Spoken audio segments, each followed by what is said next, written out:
The Bride Who Was a Serpent. Episode 1. The Arrival of Neka. The cock crowed thrice in Izuzu village, a land where the rivers sang louder than the drums at festival.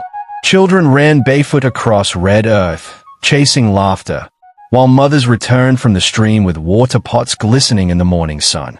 It was on such a day that Neka entered the village. She was tall, skin smooth like palm oil freshly pressed, her eyes bright as the morning star. She walked gracefully, as though the earth itself bent to carry her feet. The men stopped mid-conversation, their mouths dry. The women whispered among themselves. No one knew where she had come from, only that she arrived with a basket of cola nuts and a voice that melted hearts. But it was Chidama, son of Obi the fisherman, who first caught her gaze. Chidama was no warrior, no hunter of renown. He was simple, strong-shouldered from paddling his father's canoe, his smile as honest as the river tide. Yet when their eyes met, Neka's lips curved into a smile that carried secrets too heavy for ordinary hearts. That very evening, as the moon unveiled her silver face, the elders gathered at the village square.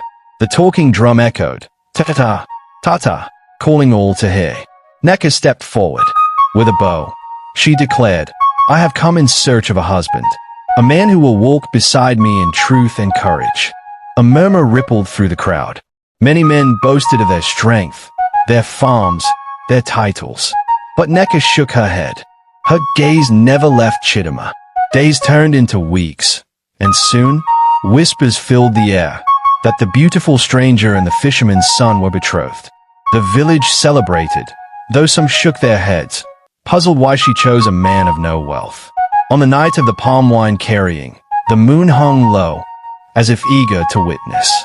Drums roared, flutes sang, and the scent of roasted yam and goat meat danced in the air. Chidama's friends laughed and clapped his back. Neka danced with such grace that even the masquerades paused in admiration. Yet, beneath her smile, her eyes flickered with shadows. And when the last drumbeat faded, when the last guest staggered home with wine-stained lips, Neka lay beside her new husband, her body warm, her breath steady.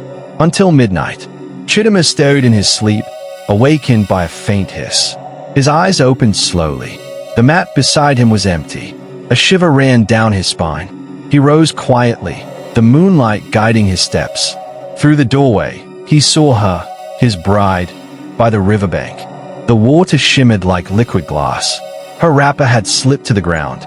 Her skin glistened strangely under the moon. And then, he saw it. Her legs were no longer legs. They curled, twisted, and merged into scales of green and silver. A serpent's tail shimmered where her feet once were. Chidama's breath caught.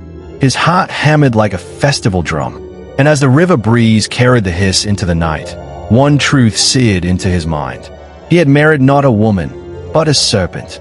White heavy checkmark. That's the end of episode 1. Cliffhanger. Please don't forget to like, share, and subscribe to this channel for more interesting African stories.